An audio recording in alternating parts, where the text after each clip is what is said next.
The village always said beauty was a blessing, but to some, it could feel like a curse. From the time she was a child, the girl had carried herself with a light that made people turn their heads. It wasn't only her face, though she was graceful in ways that made elders shake their heads and mutter that the spirits had touched her. It was also her manner of moving through life, her kindness, her habit of listening when others spoke, her readiness to give what little she had. She was the kind of girl whose presence felt like rain on parched soil. Even when she had nothing, she made others feel they had everything. And it was precisely this that bred bitterness in her stepsister's heart. The stepsister, older by 2 years, had lived her life feeling overlooked. When they walked together through the dusty paths of the village, the people's eyes always went to the younger girl first. The boys whispered about her laugh, the women praised her gentle ways, the elders nodded approvingly whenever she passed. Meanwhile, the stepsister's efforts to dress finely, to braid her hair in intricate patterns, to show her cleverness with words, all seemed to vanish in the girl's shadow. At first she tried to dismiss it, telling herself it was nothing.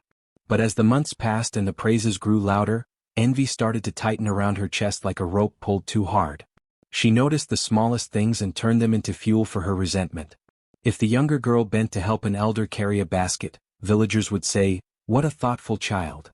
If she laughed with other girls by the river, the sound would ripple across the water, and someone would always remark on how sweet it was. Even when she was silent, her presence seemed to shine. To the stepsister it felt unfair. She asked herself again and again, what did the girl have that she did not? Why did no one notice her struggles, her efforts, her hunger for approval? Slowly, her envy began to sour into cruelty. At first, it showed in sharp remarks, little barbs that she disguised as jokes. "Of course everyone listens when you speak, you smile as if the sun hides in your mouth." Or, "You help everyone because you want them to owe you favors." The girl would laugh softly, never taking the words to heart, but each remark hid a deeper seed of hatred. The stepsister began to watch her every move, collecting grievances like stones to weigh down her spirit. What made it worse was the gossip of the village. People never meant harm, but their words carried power. By the cooking fires, women would compare the two sisters, sighing over the younger one's beauty and murmuring that the older would need to try harder to find her place. At the well, young men spoke too openly of how they wished to marry the younger, their voices carrying across the air like careless arrows. Even the elders, who should have known better, often made comments about how blessed the household was to have such a daughter, as if forgetting the stepsister stood there too. Every word of praise directed at the younger became a knife to the elder's pride. The stepsister began to feed on those whispers, turning them into poison. She would sit awake at night, replaying the words she had overheard. The image of her sister's face, smiling, glowing in the firelight, burned in her mind like a torch she wanted to extinguish. If only she were not here, she thought. If only the village did not see her, then they would see me. These thoughts, once fleeting, began to harden into something darker. Still, the younger girl never suspected the depth of her stepsister's envy. She went about her days as always, fetching water, helping in the fields, weaving baskets, laughing with neighbors. She noticed the sharpness in her sister's tone but chose to answer it with gentleness, believing that patience could melt hardness. She was wrong. The more kindness she showed, the more it inflamed her sister. To the stepsister, every act of grace seemed like mockery, as if her sister were flaunting the love she received without effort. The village itself, with all its gossip and careless comparisons, fanned the flames. Rumors spread like sparks in dry grass.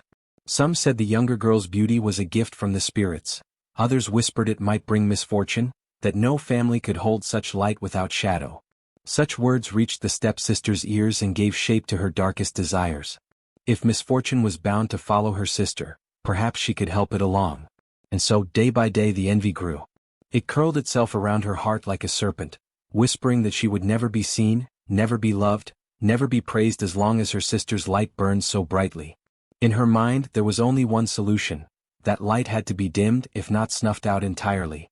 The decision did not come all at once, but with each look of admiration the younger girl received, with each careless remark the villagers made, the stepsister's resolve deepened. She no longer saw her sister as kin, but as an obstacle standing between her and the life she believed she deserved.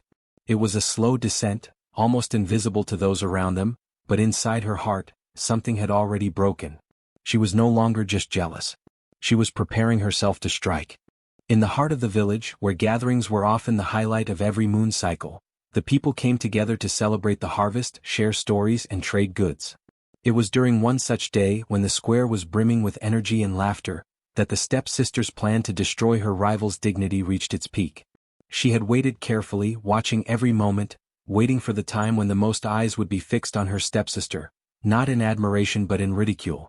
The girl, innocent and radiant as always, had joined the gathering, her hair shining in the sun like woven silk, the same hair that so many whispered about with envy and admiration. She walked with her usual grace, unaware of the storm about to break over her head. The stepsister, burning with jealousy, carried in her hand a blade hidden beneath her shawl, her heart thundering as though it were fueled by the fires of spite alone. As the drums pounded and the villagers sang, the stepsister stepped forward, pretending at first to join the dance.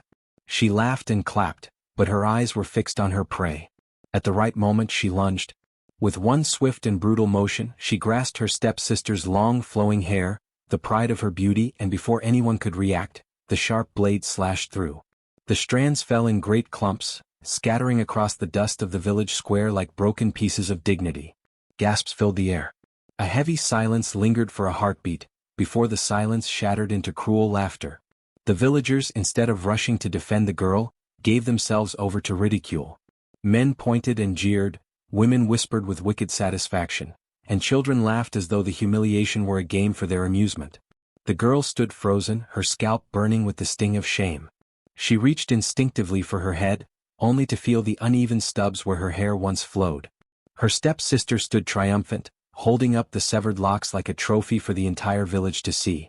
"This is what she hides behind," the stepsister spat with venom, her voice dripping with false justification. "Beauty that made her think she was above us. Now she is no different from anyone else." The villagers clapped and cheered, fueling the cruelty, blind to the injustice. What had begun as envy in a single heart had now turned into a public spectacle of humiliation. The girl tried to step back, her eyes watering, but the crowd pushed closer, eager to see her fall. Some mocked her by mimicking the way she used to brush her long hair, others made cruel jokes that spread like wildfire. The stepsister, pleased by the uproar, stood tall, her face twisted into a smirk of victory. The girl's humiliation was complete, or so it seemed.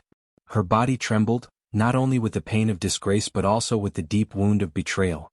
Yet even as she trembled, something within her refused to break. Her beauty, once admired, had been stripped away, but her spirit, silent, enduring and watching, was beginning to stir in a way the villagers could not yet see. In that square, surrounded by cruel laughter, the girl bore her pain like fire pressed against her skin. She felt the weight of every mocking word, every sneer, every hateful glance. Still, behind her shame, there was a quiet power that neither her stepsister nor the crowd could extinguish. While they saw only humiliation, the girl began to sense that this act of cruelty was not an end but the spark of something far greater. Though she did not yet understand it, her fall would soon become her rise, and the fire of her humiliation would be transformed into a fire that no blade could cut and no laughter could diminish. The girl walked away from the crowd with her steps slow and heavy, her hands trembling as they touched what was left of her hair. The laughter of the villagers still rang in her ears like sharp knives cutting into her soul. Every chuckle, every whispered insult, every mocking clap of hands seemed to follow her even as the crowd dispersed. She wanted to scream, but her throat felt dry, locked in silence. Her heart ached with the kind of pain words could not carry. She walked through the dusty path toward her hut, her eyes wet with tears that blurred her vision. The ground seemed uneven beneath her feet, as though the world itself tilted against her. By the time she reached the door, her legs gave way and she sank to the earth, clutching herself tightly as if to keep her body from breaking apart.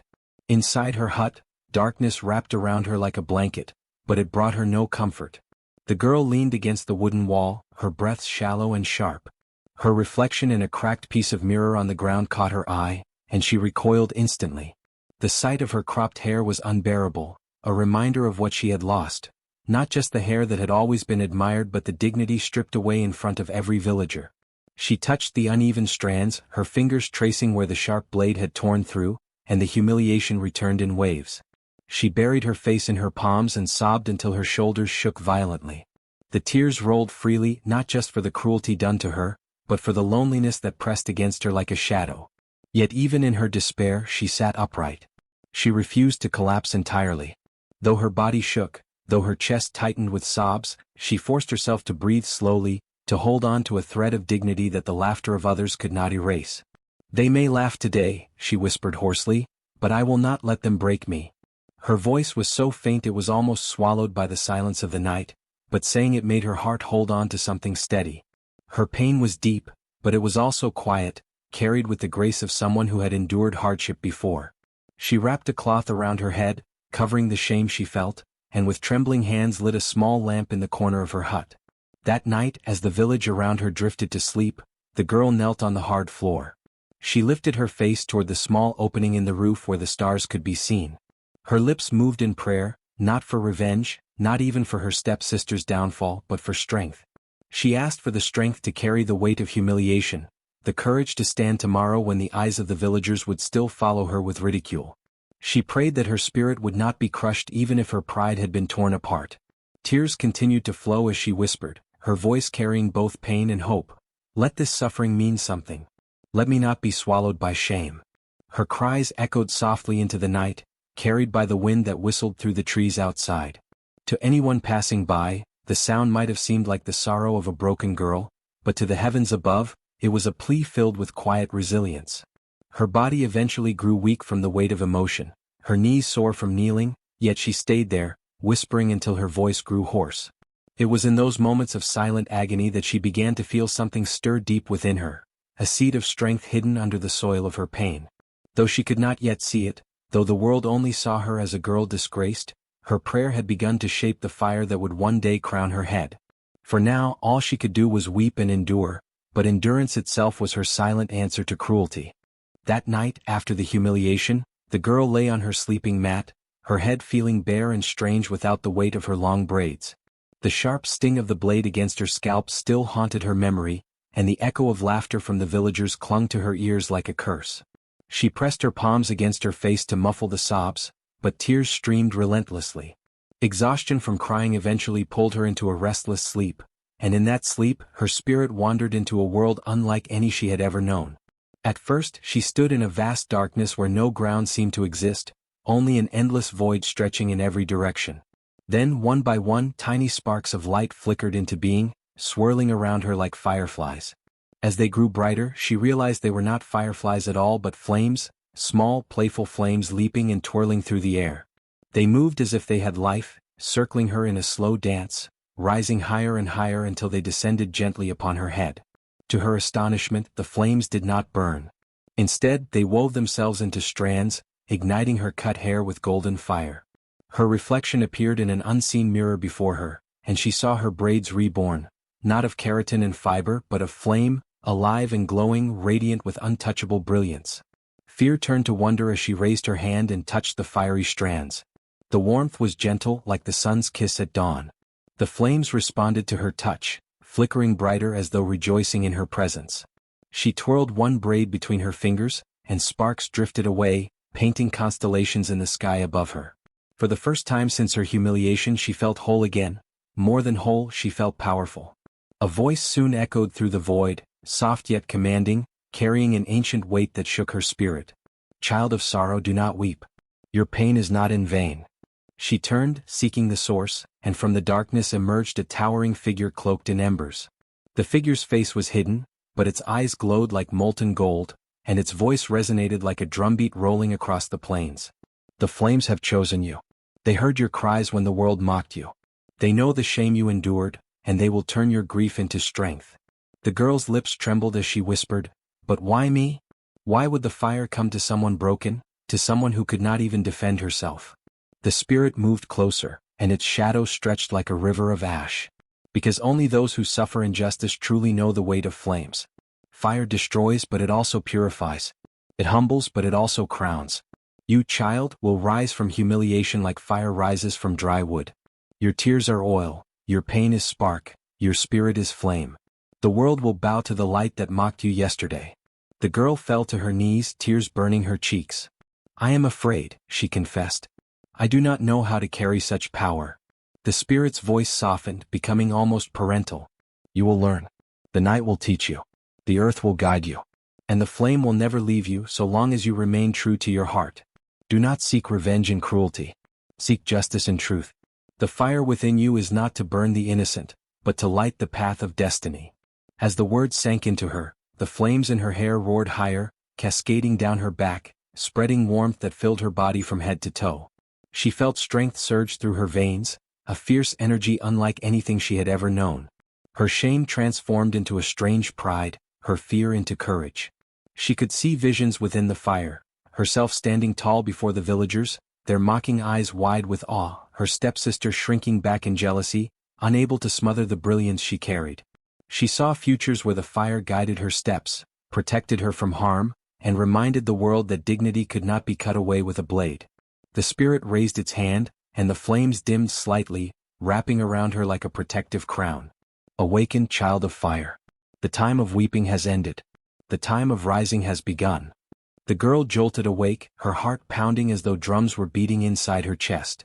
The hut was quiet, the air still heavy with the memory of tears. Yet she felt different. Her scalp tingled as if something invisible rested upon her head. When she reached up, she touched only her cropped hair, but the warmth lingered, comforting, reminding her that the dream had been more than imagination. Her eyes shone in the faint light of the moon slipping through the cracks of the hut. She sat upright, breathing deeply, a new resolve filling her. She knew then that her life had changed forever. No matter how much the villagers mocked her, no matter how deeply her stepsister's cruelty had cut, she carried something far greater than shame. Her destiny had been ignited. She whispered a prayer of thanks, not of despair this time but of strength, and lay back down with a strange calmness. For the first time since her humiliation, she fell asleep with hope instead of sorrow, knowing that flames had crowned her in a way no mortal hand could ever take away. In the days that followed the cruel humiliation, the girl kept mostly to herself. Her once long and beautiful hair, which had been the pride of her presence, was now uneven, jagged, and reduced to short patches that still carried the marks of her stepsister's spite. Every time she caught a glimpse of her reflection in the water pot or in the smooth surface of a polished gourd, the memory of that dreadful moment at the village gathering stabbed her heart anew. The whispers of the villagers trailed her like shadows, snickering children, gossiping women, and even men who muttered cruel jokes when they thought she could not hear. She endured, silently, carrying her pain with dignity. But though her spirit was bruised, something unseen was stirring deep within her. At first, it was only a faint sensation, one she almost mistook for the lingering sting of the cut. A warmth lingered on her scalp, not unpleasant, but strange enough that she often pressed her palm against her head, wondering if fever had taken her. The heat did not fade, and as the days passed, it grew stronger. One morning, while fetching water from the river, she bent down to fill her clay pot. The moment her head tilted forward, she saw it, just the faintest shimmer in the reflection of the water. It was as though small golden sparks had danced across her cropped hair, flickering and vanishing before her startled eyes could be certain they were truly there. She gasped and nearly dropped the pot, her heart thundering in her chest. Was it sunlight? A trick of the river? But even as she straightened herself, she felt the warmth rising again, this time more insistent, more alive. When she returned to the village, the sensation continued. That evening, as she sat alone grinding millet, she noticed a tiny ember-like glow rising from her scalp, quick as a firefly and gone just as swiftly. She froze, staring at her hands, her heart caught between fear and awe. The dream of the spirit returned to her then, the vision of flames dancing in her hair, the whisper of transformation. Could it be real? Could her pain truly be reshaping into something more powerful? But the villagers noticed too. It began subtly. A young boy, chasing a goat near her hut, screamed when he swore he saw fire sparking from her head. His cries drew others, and soon whispers turned into laughter. She is cursed, they said. Her shame has burned her mind. Some mocked her openly, mimicking the gesture of sparks flying from their heads, while others avoided her, fearful that whatever haunted her might spread. Her stepsister in particular reveled in it. Look at her, she sneered during a gathering at the well. First her hair is cut, and now her head spits sparks like an old cooking fire. Truly the spirits have marked her as a fool. The laughter of the villagers echoed against the mud walls, filling the girl's ears like cruel drums. And yet, in the quiet of the night, when she sat by herself under the stars, she touched her scalp and felt the warmth pulsing like a heartbeat. The sparks that frightened others filled her with a secret hope. They were not pain, nor fever, nor madness. They were a sign, she was sure of it, a sign that what the spirit had told her was true. Days stretched into weeks, and the changes became harder to hide. When her anger rose, when her heart quickened with sorrow or courage, tiny flames flickered at the roots of her hair. Once, while she carried firewood, a villager pointed and shouted, claiming he saw smoke curling above her head. Another time, as she sang softly while working, the sparks shimmered so brightly that a group of children gasped and ran away screaming. The more they mocked and shunned her, the more her stepsister's jealousy festered.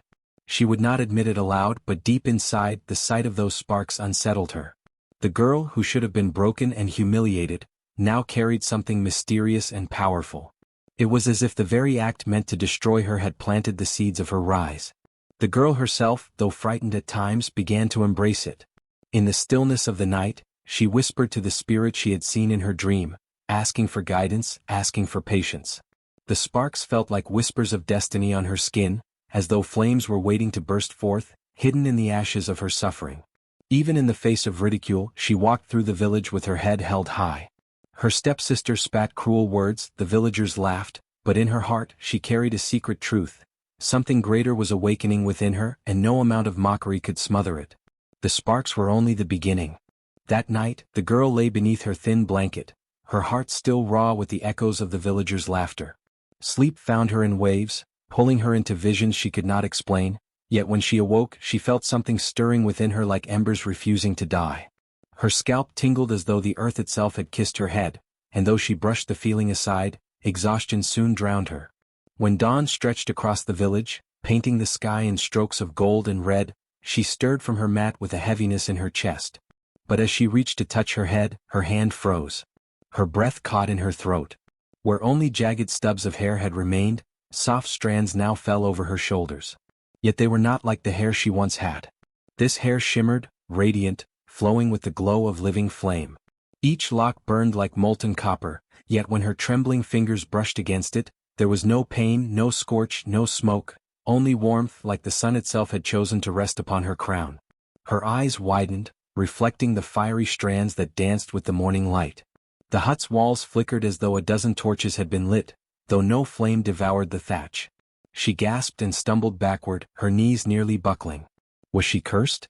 Or had her prayers, whispered through nights of humiliation, been answered?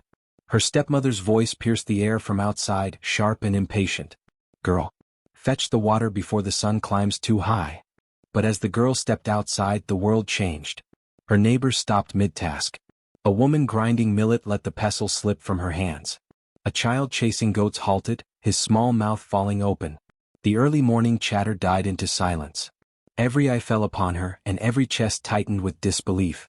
For there she stood, no longer the pitiful figure mocked only days before, but a vision crowned in fire. The villagers stared, frozen between awe and fear. The fiery strands glowed brighter as the sun's rays kissed them, flames that moved not with the wind but with her breath, as though alive. The heat shimmered faintly around her head, enough that the air itself bent and swirled. Yet her skin was untouched, her face serene, her body unharmed. She looked like the daughter of some forgotten god. Gasps rippled through the crowd. Her hair, "It burns," whispered an old woman, clutching her beads tightly. "But the flames do not eat her." Another villager spat on the ground, shaking his head. "This is witchcraft. A curse. The spirits have turned against us." Yet others whispered with trembling reverence, as though afraid their words would summon something greater. Her stepsister, who had been so proud after the cruel act of cutting her hair, pushed her way to the front. At first her lips curled into a smirk, ready to taunt again, but the smirk faltered the instant her eyes caught the glow. The fire reflected in her own dark pupils, and for a heartbeat, fear stripped her bare of arrogance. She stumbled back, her voice breaking. "It cannot be. I cut it with my own hands." The girl said nothing. She stood in silence, her head held higher than it ever had been before. Though her heart pounded wildly in her chest, though confusion churned inside her, something deeper, stronger, kept her still. The crown of fire pulsed softly, like a living heart of light, and she felt its rhythm sync with her own. Children peeked from behind their mothers, wide-eyed, torn between fear and fascination. Some whispered that she had become the chosen of the ancestors, that the spirits had marked her for greatness. Others muttered darker things, that she would bring ruin, that no village could endure such unnatural power in its midst. The girl walked forward slowly, and with every step the villagers stepped back. The space around her widened, until she stood alone in the center of the gathering. The fiery strands glowed brighter, casting a soft golden hue upon the dusty earth, and when she raised her head toward the sky, a hush fell so deep that even the morning birds ceased their song. For a moment, time itself seemed to bend toward her, as if the universe leaned in to watch. Her stepmother's face turned pale, her lips trembling with words unspoken. The cruelty she had so often wielded seemed to shatter in the face of this strange rebirth. She dared not approach, dared not scold, for what woman in her right mind would lay hands upon a child crowned with fire? But it was the girl herself who felt the greatest transformation. For the first time, the laughter of the villagers did not pierce her heart. The mockery of her stepsister no longer clung to her like thorns. She felt a weight lifting, replaced by something vast and untamed. Her pain had not disappeared, but it had been transmuted, like coal pressed into diamond, like grief turned to flame. The whispers grew louder, clashing between fear and reverence. "She is blessed," some cried. "No, cursed," others shouted. Yet none dared to touch her. None dared to mock her now. The very people who had once laughed at her brokenness now looked at her with trembling hands and pounding hearts. And though confusion swirled within her, she felt something else: destiny. She remembered the dream, the voice that had whispered through the smoke and the dark, telling her that her pain would become her power. Now, standing beneath the rising sun with her crown of fire blazing for all to see, she knew it had begun. The stepsister had always fed on the girl's weakness. Every insult, every cruel laugh, every mocking word was her way of proving superiority. But when she saw her that morning, standing in the village square with her head crowned in fire, her confidence cracked.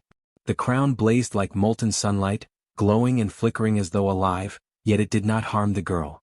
Instead, it moved with her, dancing like a halo of living fire. The stepsister gasped, her mouth dry.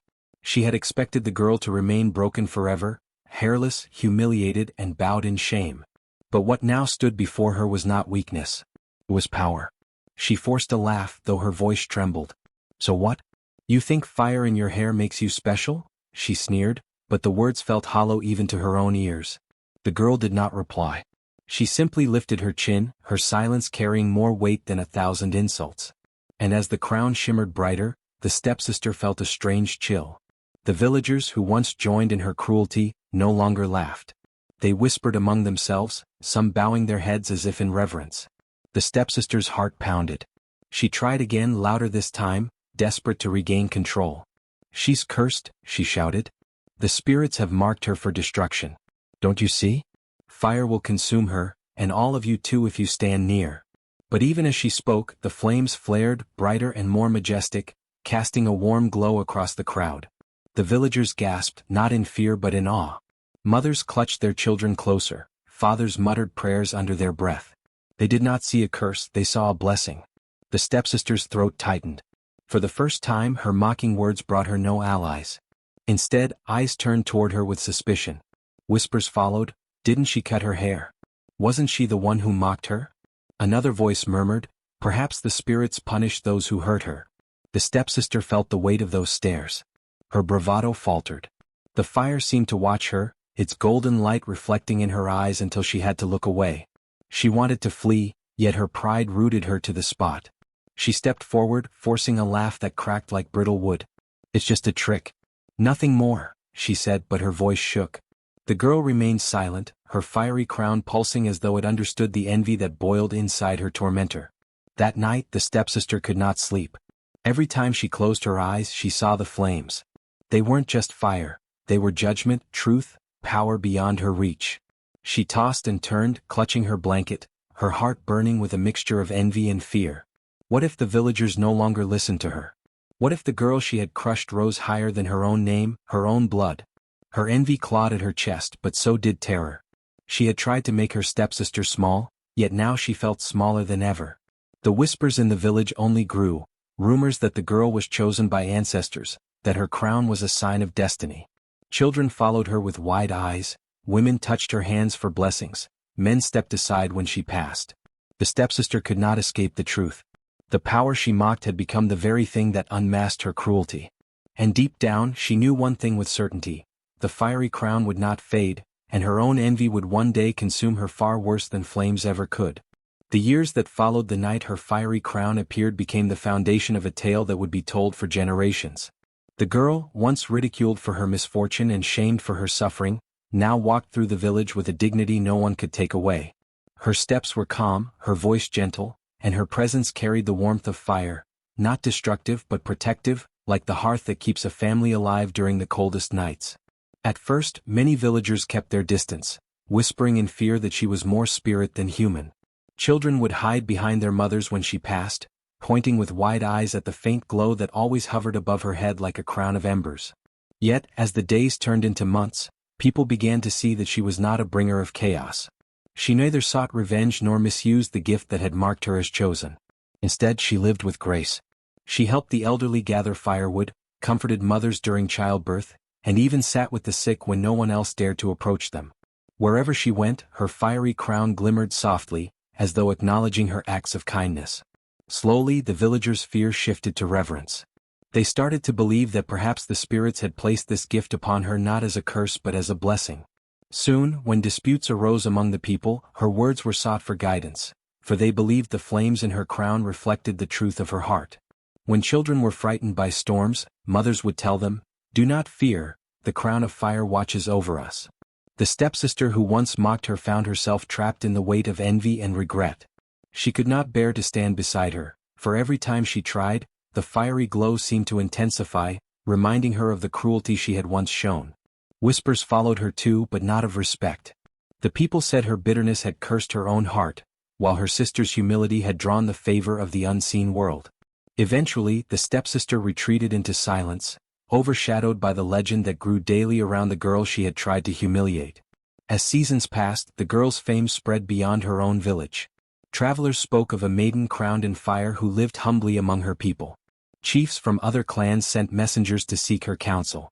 Some even brought gifts of cattle, beads, and cloth in hopes of winning her hand. But she refused them all, saying, "I was not crowned to be owned. I was crowned to remind us all that cruelty burns itself, while kindness glows forever." Her words became proverbs repeated at gatherings and ceremonies, shaping the wisdom of her people. In time, her fiery crown became more than a sign of personal power, it became a symbol of justice. Whenever someone was mistreated or mocked, the elders would recall her story, warning, "Beware of laughing at the innocent, for one day their pain may return to you as fire." Mothers would whisper to their daughters at night, "Do not despair if others try to shame you. Remember the girl whose hair became a crown of flame." The girl herself aged gracefully, her fire never dimming, though her body grew older. Children who once hid from her now ran to her hut to hear stories of her youth. Sitting before the fire, they would listen in awe as she told them about the night she dreamed of flames, about the whispers of the spirit, and about the day the village finally understood that pain can be transformed into strength. The flames in her crown would flicker as she spoke, almost as if reliving the journey with her. When she passed away, the village mourned deeply, for they felt the loss of more than a woman, they felt the fading of a living legend. But the night she was buried, something miraculous occurred. Above her grave, the villagers swore they saw a faint shimmer, like a halo of embers glowing against the darkness. To them, it was a sign that her spirit had not left. It had simply returned to the ancestral fire, forever watching over them. From then on, every festival included the retelling of her story. Dancers would braid their hair with red threads to mimic the fiery crown, while singers reminded the people of the lesson she had left behind, that cruelty feeds envy, but innocence, when tested, returns crowned in strength. Her name became woven into the fabric of their culture, not as a victim, but as a beacon of transformation. And so, the girl who was once mocked for her bare, wounded head became remembered as the woman of the crown of fire. Her story lived not in ashes but in flame, reminding all who heard it that no pain, no humiliation, and no cruelty could extinguish the power of a spirit destined to rise. The morning after the girl's fiery crown appeared, the village seemed unable to talk about anything else. Women at the river, pounding cassava roots, whispered as they beat the heavy pestles into the wooden mortars. Children, usually rowdy, played quieter games, sneaking glances at the hut where the girl now lived, her head crowned in flames that shimmered but did not consume. Even the men, returning from the forest with bundles of firewood, avoided passing too close to her doorway. It was as if the entire village had been struck by a storm no one could explain, and in the silence after the thunder, they were left trembling, waiting for the next crack in the sky. But none trembled more than the stepsister. She had spent years mocking the girl. Years pulling her braids until her scalp stung, laughing at her ragged clothes, calling her empty head, when their father was not around. She had taken joy in watching her cry, in hearing the soft sobs muffled against straw mats at night. And when the cruelest punishment had come, the cutting of the girl's hair, she had danced and clapped as if it were a festival. That moment had been her triumph, the proof that her cruelty had power. But now, that same head she mocked glowed with something otherworldly. The fiery crown made her skin prickle with shame and unease. The first time she saw it clearly, the stepsister's mouth went dry. The flames rose from the girl's scalp like tall grass swaying in the wind, yet they did not burn. Instead, they shimmered with colors no ordinary fire carried. Deep red at the roots, streaks of gold threading upward, and a strange blue glow at the tips, like fire touched by moonlight. Every spark danced as if it were alive. The stepsister tried to laugh it off. "Look at her," she sneered, her voice cracking. "She thinks herself a queen now because her head is aflame? A crown of fire? Ah, let us see how long before it burns her to ashes." But as she spoke, the crown flickered brighter as if mocking her words. The flames rose taller, their glow spilling across the hut walls and reflecting in the eyes of villagers who had gathered nearby. Gasps rippled through the crowd. Someone muttered, "The spirits favor her."